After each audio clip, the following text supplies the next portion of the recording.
สาวคำมวนผู้งามโสภานั่งรถจากนครจำปาหวังมาบูชากราบไหว้เมื่อเดือน3 เพ็ง15 ค่ำคืนบุญสุดท้ายงานฉลองพระธาตุองค์ใหญ่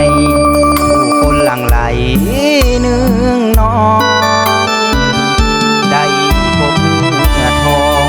นวลน้อมจุดเทียนบูชาเห็นแล้วหัวใจภาวาเมื่อสายตาน้องเลี้ยวมาจมสุดทนบ่ไหวจำตัดสินใจไปนั่งใกล้น้องขอพรพระธาตุสีโคตะบองให้บอกกับน้องว่าหากเจ้าเดินเพียงใดพบเจอเก็บไปละเมอควันคำสาวคำมวนคิ้วคงตาดำงามคำสังงามเลิศขอเว้าด้วยใจน้องคือดอกไม้ในใจเสมอสาวคำมวนหักอายเด้อเสนอต่อน้องแก้วตาหากวาสนาบุญนำพาของอายมีพอสาวคำมวนหักอายเนาะอย่าพาแม่พ่อมาขอการดา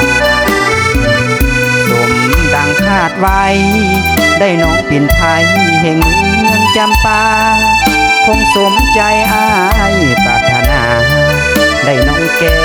วตามาเนตรชิงกาย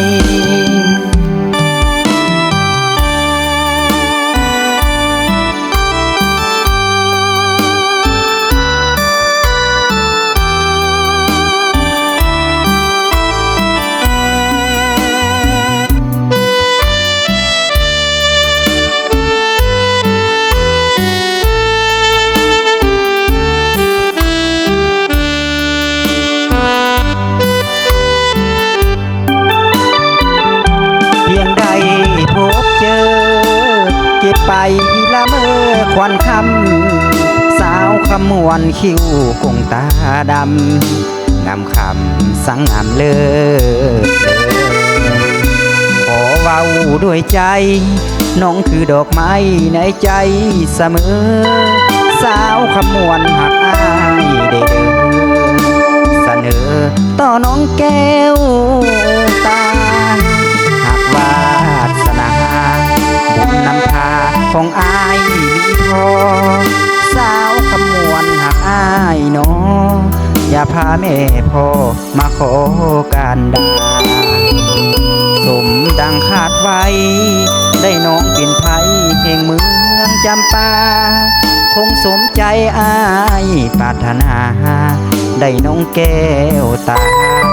มาแน่